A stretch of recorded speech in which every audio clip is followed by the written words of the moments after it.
അസ്സലാമു അലൈക്കും വറഹ്മത്തുള്ളാ. Welcome to Ilmisi podcast. ഞാൻ മുഹമ്മദ് ഷമ്മാസ് മൊഴീനി. ഇന്ന് നമ്മോടൊപ്പമുള്ളത് ലൈഫ് കോച്ചും സ്പിരിച്വൽ ഹീലറും മൻഷർ ഗ്രൂപ്പിൻ്റെ ചെയർമാനും സൈക്കോളജിസ്റ്റുമായ സയ്യിദ് ഉമർ അസ്സഖാഫ് അൽ മദനി തങ്ങളാണ്. ഇന്ന് സൈക്കോളജി റിലേറ്റഡായ ഒന്ന് രണ്ട് കാര്യങ്ങൾ ഇൻഷാ അള്ളാഹ് നമുക്ക് തങ്ങളുമായിട്ട് സംവദിക്കാം. തങ്ങൾക്ക് എന്താണ് പറയാനുള്ളത് എന്ന് നമുക്ക് ശ്രമിക്കാം. തങ്ങളെ, ഇപ്പോൾ നമ്മുടെ കുട്ടികളുടെ വിഷയത്തിലേക്ക് നോക്കുമ്പോൾ ഒരുപാട് കാര്യങ്ങൾ നമ്മൾ മനസ്സിലാക്കുന്ന കൂട്ടത്തിൽ പല കുട്ടികൾക്കും നേരിടുന്ന ഒരു പ്രശ്നമാണ് പഠന പിന്നോക്കാവസ്ഥ. എന്താണ് ഈ പഠന പിന്നോക്കാവസ്ഥ, അല്ലെങ്കിൽ അതുമൂലം കുട്ടികൾക്ക് നേരിടുന്ന പ്രശ്നങ്ങൾ, അതിൻ്റെ കാരണങ്ങൾ, ഇങ്ങനത്തെ കാര്യങ്ങളുമായി ബന്ധപ്പെട്ട് തങ്ങൾക്ക് എന്താണ് പറയാനുള്ളത്? പഠന പിന്നോക്കാവസ്ഥ, SB, സ്കോളാസ്റ്റിക് ബാക്ക്വേർഡ്നെസ് എന്ന് ഇംഗ്ലീഷിൽ പറയും. ഇതിന്ന് കുട്ടികളിൽ കോമനായി കണ്ടുവരുന്ന ഒരു എഡ്യൂക്കേഷണൽ പ്രോബ്ലമാണ്. ഇത് കണ്ടെത്തുന്നത് പാരൻസ്, അതുപോലെ ടീച്ചേഴ്സ്. കുട്ടികളിൽ അക്സെപ്റ്റ് ചെയ്യുന്ന ഒരു നിലവാരമുണ്ട്. ആ നിലവാരം ഈ കുട്ടിയിൽ ഇല്ലാതിരിക്കുമ്പോൾ ഈ കുട്ടിയെപ്പറ്റി വിലയിരുത്തുന്നത് പഠന പിന്നോക്കാവസ്ഥ നേരിടുന്ന കുട്ടിയാണ് എന്നാണ്.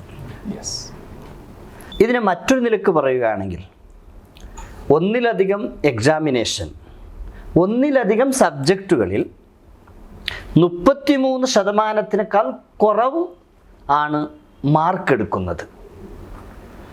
ഈ സമയത്ത് നമുക്ക് അനുമാനിക്കാം ഈ കുട്ടിക്ക് പഠന പിന്നോക്കാവസ്ഥ ഉണ്ട് എന്ന്.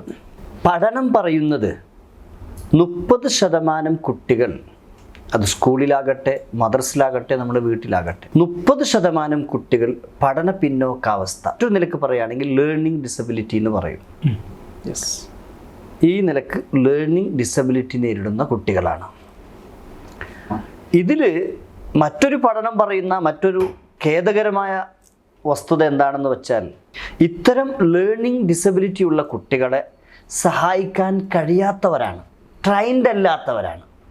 അവർക്ക് ഇത്തരം കുട്ടികളെ സപ്പോർട്ട് ചെയ്യാൻ കഴിയില്ല എന്നതാണ് ഒരു ദുഃഖിക്കുന്ന റിസർച്ച്. 76% എന്ന് പറയുമ്പോൾ ഒരു മേജർ ശതമാനം ടീച്ചേഴ്സ് ലേണിംഗ് ഡിസബിലിറ്റി ഉള്ള കുട്ടികളെ സഹായിക്കാൻ കഴിയാത്തവരാണ്. സാധാരണ പരിശോധിച്ച് നോക്കുമ്പോൾ 30% കുട്ടികൾ ക്ലാസ് റൂമിലോ അല്ലെങ്കിൽ മൊത്തം സ്കൂളിലോ ഉണ്ടാകും ലേണിംഗ് ഡിസബിലിറ്റി ഉള്ള കുട്ടികൾ. മറ്റൊരു പഠനം പറയുന്നത് 62% ക്രിമിനൽസ്, UK ജയിലിലുള്ള തടവുകാരായ 62% തടവുകാർ, ക്രിമിനൽസ്, അവരുടെ ബാക്ക്ഗ്രൗണ്ട് എടുത്ത് പരിശോധിച്ച് നോക്കുമ്പോൾ ലേണിംഗ് ഡിസബിലിറ്റി നേരിട്ട കുട്ടികളായിരുന്നവർ. അവർ പിന്നീട് എന്തുകൊണ്ടാണ് അവർ ക്രിമിനൽസായി മാറിയതെന്ന് പറഞ്ഞാൽ, ഈ നേരത്തെ പറഞ്ഞില്ലേ 76% ടീച്ചേഴ്സിനും ഇവരെ സഹായിക്കാൻ കഴിയുന്നില്ല, ട്രെയിൻഡ് അല്ല. അപ്പോൾ ഇത്തരം കുട്ടികൾ ക്ലാസ് റൂമിലുണ്ടാവുമ്പോൾ ഇവരെ ഇൻസൾട്ട് ചെയ്യാണ്. കാരണം ഇവർക്ക് ലേണിംഗ് ഡിസബിലിറ്റിയാണ് അല്ലെങ്കിൽ സ്കോളാസ്റ്റിക് ബാക്ക്വേർഡ്നെസ് ആണെന്ന് മനസ്സിലാക്കാനും അവർക്ക് വേണ്ടുന്ന രീതിയിൽ അവരെ മനസ്സിലാക്കി ട്രീറ്റ്മെൻറ്റ് ചെയ്യിപ്പിക്കാനോ അല്ലെങ്കിൽ പഠിപ്പിക്കാനോ പലപ്പോഴും ടീച്ചേഴ്സ് ഏബിൾ അല്ലാത്തത് കൊണ്ട് ഇവർ ആ ക്ലാസ്സിൽ ഏറ്റവും ബാക്ക് ബെഞ്ചിലിരിക്കുന്നവരാണ്. പലപ്പോഴും ടീച്ചേഴ്സിൻ്റെ അപ്രിഷിയേഷൻ ഇവർക്ക് കിട്ടുന്നില്ല, ഇവർക്ക് എൻകറേജ്മെൻ്റ് ഇല്ല. പലപ്പോഴും ഇവർക്ക് കിട്ടുന്നത് നെഗറ്റീവ്സാണ്, ഇവരെ ഇൻസൾട്ട്സാണ് ഇവർ ഏറ്റുവാങ്ങുന്നത്. ടീച്ചേഴ്സ് ഇവരെ കുറ്റപ്പെടുത്തും, ഫ്രണ്ട്സ് ഇവരെ ഇൻസൾട്ട് ചെയ്യും, നാട്ടുകാർ ഇവരെ കാണുമ്പോൾ കുറ്റപ്പെടുത്തും, വീട്ടിൽ പോയാൽ എന്തായാലും പ്രശ്നമാണ്. അപ്പോൾ എവിടെ പോയാലും ഇവർക്കൊരു പോസിറ്റീവ് എൻവയറമെൻറ്റ് ഇല്ലാത്തത് കൊണ്ട് ഇവർക്ക്, ഒരു മനുഷ്യനെ സംബന്ധിച്ചിടത്തോളം ഇവർക്ക് സ്ട്രോക്ക് എന്ന് പറയും. TA സൈക്കോളജിയിൽ സ്ട്രോക്ക് എന്ന് പറയും. അതായത് സ്ട്രോക്കിൽ പോസിറ്റീവ് നെഗറ്റീവ് നമുക്ക് പിന്നീട് സംസാരിക്കാം. അപ്പോൾ ഈ സ്ട്രോക്ക്, അതായത് ഒരു പോസിറ്റീവ് സ്ട്രോക്ക് ജനിച്ച കുഞ്ഞുങ്ങൾക്ക് തന്നെ അത് ആവശ്യമാണ്. ചെറിയ ആളുകൾക്കും വലിയ ആളുകൾക്കൊക്കെ ആവശ്യമുള്ളതാണ് അപ്രിഷിയേഷന്, എൻകറേജ്മെൻറ്റ്, പോസിറ്റീവായുള്ള വാക്കുകൾ പറയൽ, ഇങ്ങനെയുള്ള വിഷയങ്ങൾ. അപ്പോൾ ഈ ലേണിംഗ് ഡിസബിലിറ്റി ഉള്ള കുട്ടികൾ ഇനി മറ്റൊരു ഇതിലൊക്കെ പറയുകയാണെങ്കിൽ സ്കോളാസ്റ്റിക് ബാക്ക്വേർഡ്നെസ് ഉള്ള കുട്ടികൾക്ക് അവരുടെ ടീച്ചേഴ്സിൽ നിന്നോ ഫ്രണ്ട്സിൽ നിന്നോ വീട്ടിൽ നിന്നോ സൊസൈറ്റിയിൽ നിന്നോ ഇവർക്ക് പലപ്പോഴും ഈ നിലക്കുള്ള സംഭവങ്ങൾ കിട്ടാതെ വരുമ്പോൾ പിന്നെ അവർക്ക് കിട്ടാൻ പോകുന്നത് ആ നാട്ടിൽ ഏതെങ്കിലും ക്രിമിനൽസ് ആയിരിക്കും, ഗുണ്ടകളായിരിക്കും ആ നാട്ടിൽ പിന്നെ ഇത്തരം കുട്ടികളെ കൂട്ടി നടക്കുന്നത്. അപ്പം അവരുടെ ഗ്രൂപ്പിൽ ഇവർ പോയി ചേരുമ്പോൾ അവരുടെ ഭാഗത്തുനിന്ന് അവർക്ക് ഭയങ്കര അപ്രിഷിയേഷൻ കിട്ടുന്നു, ഹാപ്പിനെസ് കിട്ടുന്നു, അവർ എൻജോയ് ചെയ്യുന്ന അപ്പോൾ പിന്നെ അവരുടെ സ്വാഭാവികമായി അവരെ കൂടെ ഇവർ ഗുണ്ടാ പ്രവർത്തനത്തിന് ഇവർ പോകുന്നു, പല പ്രശ്നത്തിലും ഇവർ ഇടപെടുന്നു. അങ്ങനെയാണ് ഇവർ ക്രിമിനൽസായി ജയിലിലേക്ക് ഇവർ പോകുന്നത്. അതാണ് ഈ പഠനം തെളിയിക്കുന്നത്. ഇത്തരത്തിൽ ഒരുപാട് പ്രയാസങ്ങളും ബുദ്ധിമുട്ടുകളും ഇന്നത്തെ കാലഘട്ടത്തിൽ കുട്ടികൾ അനുഭവിച്ചു വരുന്നുണ്ട്. തങ്ങൾ പറഞ്ഞതുപോലെ 76% ടീച്ചേഴ്സിനും ഇത്തരത്തിലൊരു പ്രശ്നം പരിഹരിക്കാനോ അല്ലെങ്കിൽ അവർക്ക് വേണ്ട രൂപത്തിൽ പഠിപ്പിച്ചു കൊടുക്കാനോ കഴിയുന്നില്ല എന്നുള്ളതാണ്. അത് വലിയൊരു വസ്തുത തന്നെയാണ്. അങ്ങനെ ഇരിക്കുമ്പോൾ എന്തൊക്കെയാണ് ഇത്തരത്തിലൊരു പഠന പിന്നോക്കാവസ്ഥ ഉണ്ടാകാനുള്ള കാരണങ്ങൾ? അവർക്ക് ഇത്തരത്തിലൊരു അവസ്ഥയിലേക്ക് അവരെത്തിപ്പെടാതിരിക്കാൻ, അല്ലെങ്കിൽ അവരുടെ അധ്യാപകർ അവർക്ക് പഠിപ്പിച്ചു കൊടുക്കുന്ന രീതി, അല്ലെങ്കിൽ അവർക്ക് കൊടുക്കുന്ന ഇൻസ്ട്രക്ഷൻ്റെ രീതി അവരാഗ്രഹിക്കുന്ന രൂപത്തിൽ അവർക്ക് ക്യാച്ച് ചെയ്യാൻ പറ്റുന്നില്ല. ഇതിൻ്റെ കാരണങ്ങൾ എന്തൊക്കെയാണ്? ഞാനൊരു പുസ്തകത്തിൽ വായിച്ചിട്ടുണ്ട്, കുഞ്ഞല്ല പ്രശ്നം, കുഞ്ഞിനാണ് പ്രശ്നം. നമ്മൾ എന്തുകൊണ്ടാണ് ഇത്തരം ലേണിംഗ് ഡിസബിലിറ്റീസ് നേരിടുന്ന കുട്ടികളെ ഇൻസൾട്ട് ചെയ്യുന്നു, മറ്റൊരു ഭാഷയിൽ പറയുകയാണെങ്കിൽ തല്ലുന്നു, ചീത്ത പറയുന്നു? നമ്മൾ കാണുന്ന പെർസ്പെക്റ്റീവ് എന്താണ്? കുഞ്ഞാണ് പ്രശ്നം. കുഞ്ഞാണ് പ്രശ്നം എന്ന ഒരു മൈൻഡ് സെറ്റ് നമുക്കുണ്ടാകുമ്പോഴാണ് നമ്മൾ ആ കുഞ്ഞുങ്ങളെ ശിക്ഷിക്കുന്നത്, അവരെ ഇൻസൾട്ട് ചെയ്യുന്നത്, അവരെ മാറ്റി നിർത്തുന്നത്, സൊസൈറ്റിയിൽ അവർ ഒറ്റപ്പെടുത്തുന്നത്. പക്ഷേ നേരെ തിരിച്ച് കുഞ്ഞല്ല പ്രശ്നം, കുഞ്ഞിനാണ് പ്രശ്നം, അവരുടെ അകത്താണ് പ്രശ്നം. അവരുടെ അകത്ത് ആ പ്രശ്നം വരാൻ ആ കുഞ്ഞുങ്ങളല്ല ഒരിക്കലും കാരണക്കാർ. പല കാരണമുണ്ട്. പ്രധാനമായും ഇന്ന് ലോകവ്യാപകമായി മനഃശാസ്ത്ര വിദഗ്ധർ പറഞ്ഞു തരുന്നത് പ്രധാനമായും 4 കാരണങ്ങളാണ് ഒരു പഠന പിന്നോക്കാവസ്ഥ കുട്ടികൾക്ക് നേരിടാൻ ഉള്ളത്. ഒന്ന്, സൊസൈറ്റി തന്നെയാണ്. കുട്ടികൾ ഏതൊരു സമൂഹത്തിൽ ജീവിക്കുന്നു, ഏതൊരു സൊസൈറ്റിയിലാണ് അവർ മിങ്കിളാകുന്നത്, ആ സൊസൈറ്റിയുടെ പല പ്രശ്നങ്ങളും ഈ കുട്ടിക്ക് ബാധിക്കുന്നു. കുട്ടിയല്ല പ്രശ്നം.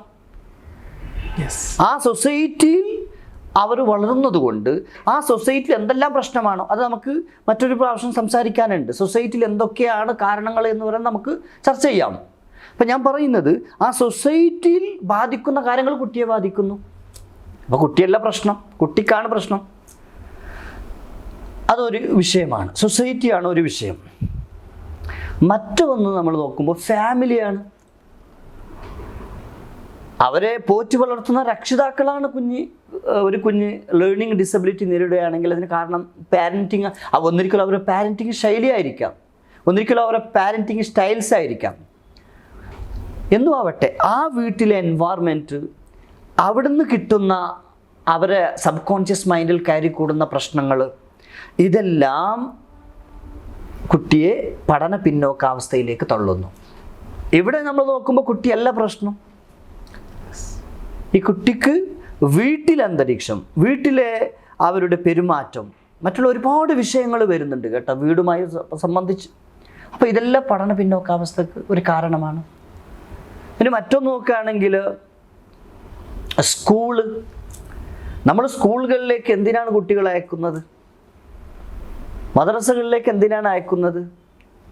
ഇവർക്കൊരു വാല്യൂ ക്രിയേറ്റ് ചെയ്യാനാണ്, ഇവരെ പഠിപ്പിക്കാനാണ്, സമൂഹത്തിൻ്റെ ഉന്നതിയിൽ ഇവരെത്തിക്കാനാണ്. ഓരോ പാരൻസിൻ്റെയും ആഗ്രഹങ്ങൾ ഇത് തന്നെയാണ്. ഒരു കള്ളുകുടിയന് പോലും അവൻ്റെ മകന് കള്ളുകുടിയനാകണമെന്ന് താല്പര്യം ഉണ്ടാവില്ലല്ലോ. ഒരു വ്യഭിചാരിക്ക് പോലും എൻ്റെ മകൻ വ്യഭിചാരിയാകണമെന്ന് ഇഷ്ടപ്പെടില്ലല്ലോ. ഇല്ല. എല്ലാ ആളുകൾക്കും മക്കൾ നന്നാകണം എന്നത് ആഗ്രഹമാണ്. അതിനു വേണ്ടിയാണ് സ്കൂളിൽ അയക്കുന്നത്. പക്ഷേ ഇപ്പം സ്കൂളുമായി ബന്ധപ്പെട്ട് നമ്മൾ പറയുമ്പോൾ തോമസ് ആൽവ എഡിസൺ ഒരു പ്രഗത്ഭനായ സയൻറ്റിസ്റ്റാണ്, ഒരുപാട് കോൺട്രിബ്യൂട്ട് ചെയ്ത ആളാണ്. ലോകത്തേക്ക്. അപ്പം അദ്ദേഹം സ്കൂളിൽ നിന്ന് പുറത്താക്കപ്പെട്ട ആളാണ്. അദ്ദേഹത്തെ ടീച്ചേഴ്സിന് ഉൾക്കൊള്ളാൻ കഴിഞ്ഞില്ല, അദ്ദേഹത്തിൻ്റെ സ്കില്ല് മനസ്സിലാക്കാൻ കഴിഞ്ഞില്ല. ടീച്ചേഴ്സിൻ്റെ കോൺസെപ്റ്റിൽ അദ്ദേഹം പഠിക്കാൻ കഴിയാത്ത ഒരു ബോളനാണ് എന്ന നിലക്കാണ്, അതുകൊണ്ടാണ് പുറത്താക്കപ്പെട്ടത്. പക്ഷെ പിന്നീട് ഉമ്മ ട്രെയിൻ ചെയ്തു, മദർ ട്രെയിൻ ചെയ്തു, വീട്ടിൽ അതിനുള്ള ആവശ്യമുള്ള എൻവയറമെൻറ്റ് ക്രിയേറ്റ് ചെയ്തു, ഒരുപാട് റിസർച്ച് ചെയ്യാനുള്ള ടൂൾസ് അവിടെ കൊടുത്തു. കുട്ടി സയൻറ്റിസ്റ്റ് ആകാൻ കഴിവുള്ള കുട്ടിയാണ് എന്ന് കുട്ടിയെ ഉമ്മക്ക് മനസ്സിലാക്കാൻ കഴിഞ്ഞു. ആ ഉമ്മ വളർത്തി. പക്ഷേ സ്കൂൾ അതിൽ പരാജയപ്പെട്ടു. പിന്നീട് എത്ര ഖേദിച്ചിട്ടാകാം ആ ടീച്ചറും ആ സ്കൂളും, ആണോ അല്ലേ? അപ്പം എന്ന് പറയുന്നത് നമ്മുടെ സ്കൂൾ ഒരു പ്രധാന കാരണം തന്നെയാണ്. അപ്പോൾ നമ്മളെ കുട്ടികളെ ഒരു സ്കൂളിൽ കൊണ്ട് ചേർക്കുമ്പോൾ, ഇപ്പോൾ നമ്മൾ സ്കൂൾക്ക് ആ സ്കൂൾ എത്ര പേരെടുത്ത സ്കൂളാണോ, എത്ര ഫീസ് കൂടുതൽ കൊടുക്കുന്ന ഫീസാണ്. ഇപ്പോൾ ഇന്ന് ഈ കാലഘട്ടത്തിലെ ഒരു ഹരമാണ്. കാരണം ഏറ്റവും കൂടുതൽ ഫീസ് കൊടുക്കുന്ന സ്കൂളിൽ അതിൽ എൻ്റെ കുട്ടിയെ ചേർത്ത് കഴിഞ്ഞാൽ എനിക്ക് ഭയങ്കര വാല്യൂ കിട്ടും, സൊസൈറ്റിയിൽ ഞാൻ പേരുള്ളവനാകും. പക്ഷേ ആ സ്കൂളിൽ ടീച്ചിങ് ചെയ്യുന്ന ടീച്ചേഴ്സ് അവരുടെ ആറ്റിറ്റ്യൂഡ് എങ്ങനെയായിരിക്കും അവർ കുട്ടികളെ വളർത്തുക, എങ്ങനെയായിരിക്കും അവരുടെ കുട്ടികളെ മനസ്സിലാക്കുക എന്നൊന്നും പലപ്പോഴും നമ്മൾ മനസ്സിലാക്കാറില്ല. അപ്പം അതുകൊണ്ട് നമ്മൾ സ്കൂളിൻ്റെ വലിപ്പമോ ഗ്രൗണ്ടിൻ്റെ ഭംഗിയോ അവിടെയുള്ള ഫ്ലവർ ഗാർഡനോ ഇതെല്ലാം നോക്കുന്നതിന് പകരം നമ്മൾ വളരെ പ്രധാനമായി നമ്മളൊരു കുട്ടിയെ, അത് ചെറിയ സ്കൂളാവട്ടെ വലിയ സ്കൂളാവട്ടെ, നമ്മൾ ഒരു കുട്ടിയെ സ്കൂളിൽ കൊണ്ടുപോയി ചേർക്കുമ്പോൾ ശ്രദ്ധിക്കേണ്ട ഒരുപാട് ഘടകങ്ങളുണ്ട്. അത് ശ്രദ്ധിച്ചു കഴിഞ്ഞാൽ ഇത്തരം പ്രോബ്ലമിൽ നമ്മളെ കുട്ടികളെ രക്ഷപ്പെടുത്താൻ കഴിയും. അപ്പോൾ പറഞ്ഞു വന്നത്, സ്കൂളും ഒരു കാരണമാണ്, ഏതുപോലെ സൊസൈറ്റി ഒരു കാരണമായതുപോലെ, അവരുടെ കുടുംബം ഒരു കാരണമായതുപോലെ സ്കൂളും സ്കോളാസ്റ്റിക് ബാക്ക്വേർഡ്നെസ്സിന് ഒരു കാരണമാണ്. അതവിടെ നാലാമത്തെ റീസണാണ് കുട്ടി തന്നെ. കുട്ടി എന്ന് പറഞ്ഞാൽ ആ കുട്ടി സ്വന്തമായി ക്രിയേറ്റ് ചെയ്യുന്നതല്ല, ആ കുട്ടിയിൽ ഉണ്ടാകുന്ന പല പ്രോബ്ലംസ് ഒരുപാട്. ചിലപ്പോൾ അത് സൈക്കോളജിക്കലി പ്രോബ്ലം ആയിരിക്കും, സൈക്കോ എഡ്യൂക്കേഷണൽ പ്രോബ്ലം ആയിരിക്കും, അതുപോലെ ജനറൽ ഹെൽത്ത് പ്രോബ്ലംസ് ആയിരിക്കും. ഇങ്ങനെ ഒരുപാട് ഘടകങ്ങളുണ്ട് അതിൽ. അപ്പോൾ ഇതെല്ലാം ഈ കാരണങ്ങളെ കൊണ്ടാണ് സ്കോളാസ്റ്റിക് ബാക്ക്വേർഡ്നെസ് നേരിടുന്നത്, പഠന പിന്നോക്കാവസ്ഥ നേരിടുന്നത്. പക്ഷേ ഒരു ലിമിറ്റ് വരെ ഇത്തരം കുട്ടികളെ നമുക്ക് സഹായിക്കാൻ കഴിയും. പക്ഷേ ഈ കുട്ടികളെ സഹായിച്ചു കഴിഞ്ഞാൽ, ട്രെയിൻഡായ ടീച്ചേഴ്സ് ഇവരെ കൈകാര്യം ചെയ്തു കഴിഞ്ഞാൽ, ലോകത്ത് ഏറ്റവും കൂടുതൽ കഴിവ് തെളിയിക്കുന്നവർ ഇവരായിരിക്കും. പക്ഷേ തോമസ് ആൽവ എഡിസൻ്റെ കഥ ഞാനിപ്പോൾ പറഞ്ഞില്ലേ. പക്ഷേ ടീച്ചേഴ്സ് വെറുതെ അല്ല, അന്ന് ആ കുട്ടി അവിടെ തിളങ്ങിയിരുന്നില്ല പഠിക്കാൻ, ഒരു പഠന പിന്നോക്കാവസ്ഥ ഉള്ള കുട്ടി ആയിരുന്നു. പക്ഷെ ആ കുട്ടിയെ സഹായിക്കാൻ ഇവർക്ക് അറിഞ്ഞിരുന്നില്ല. പക്ഷെ ഉമ്മാക്കറിഞ്ഞു സഹായിക്കാൻ. അപ്പോൾ ഇത്തരം കുട്ടികളെ സഹായിക്കാൻ നമുക്ക് കഴിയുമെങ്കിൽ, ആ സഹായിക്കാൻ പറ്റുന്ന വിധത്തിൽ ട്രെയിൻഡായ ഒരു ടീച്ചേഴ്സ് ഉണ്ടെങ്കിൽ, ഇവർ സമൂഹത്തിൽ വലിയ ഉന്നമതിയിലേക്ക് എത്തും. ഇതാണ് ഈ വിഷയവുമായി ബന്ധപ്പെട്ട് പറയാനുള്ളത്. ഇൻഷാ അല്ലാഹ് വളരെയധികം നന്ദി രേഖപ്പെടുത്തുകയാണ്. കാരണം ഈ കാലഘട്ടത്തിൽ എന്താണ് ഒരു രക്ഷിതാവ് ഒരു കുട്ടിയെക്കുറിച്ച് അറിഞ്ഞിരിക്കേണ്ടത്? അല്ലെങ്കിൽ ഒരു കുട്ടി പരീക്ഷ കഴിഞ്ഞു മാർക്ക് വാങ്ങി വരുന്ന സമയത്ത് അവർ എക്സ്പെക്റ്റ് ചെയ്യുന്ന സ്കോർ ആ കുട്ടിക്ക് കിട്ടിയിട്ടില്ലെങ്കിൽ അവർ നൽകുന്ന ശിക്ഷാമുറകൾ, അവരുടെ അധ്യാപകർ നൽകുന്ന പണിഷ്മെൻറ്റുകൾ, ഇമ്പോസിഷനുകൾ, ഇതൊക്കെ യഥാർത്ഥത്തിൽ ആ കുട്ടിയുടെ പ്രോബ്ലം കൊണ്ടല്ല, പകരം ആ കുട്ടിയെ ട്രെയിൻ ചെയ്യുന്ന രക്ഷിതാക്കളാവട്ടെ അധ്യാപകരാവട്ടെ അവരുടെ വിഷയം കൊണ്ടാണ്. അവർ ആ കുട്ടിയെ ട്രീറ്റ് ചെയ്യുന്ന റൂട്ട് ചെറിയ രൂപത്തിലൊന്ന് തോമസ് ആൽവ എഡിസൻ്റെ വിഷയം പറഞ്ഞതുപോലെ തോമസ് ആൽവ എഡിസൻ്റെ ഉമ്മ അല്ലെങ്കിൽ അവരുടെ മദർ ചെയ്തതുപോലെ ഒന്ന് റൂട്ട് മാറ്റി പിടിച്ചിരുന്നുവെങ്കിൽ ഈ പറയപ്പെട്ട കുട്ടികളൊക്കെ നല്ല രൂപത്തിൽ ഉയർന്നു വരുമായിരുന്നു എന്നാണ് തങ്ങൾ പറഞ്ഞത്. അൽഹംദുലില്ലാ, വലിയ സന്തോഷം രേഖപ്പെടുത്തുകയാണ്. നമുക്ക് വേണ്ടിയിട്ട് തങ്ങളുടെ വളരെ വിലപ്പെട്ട സമയം മാറ്റി വെച്ചതിന് വേണ്ടിയിട്ട്. ഇൻഷാ അല്ലാഹ് അടുത്ത ഒരു പോഡ്കാസ്റ്റുമായിട്ട് വീണ്ടും കാണാം. അസ്സലാമു അലൈക്കും വറഹ്മത്തുള്ളാഹി.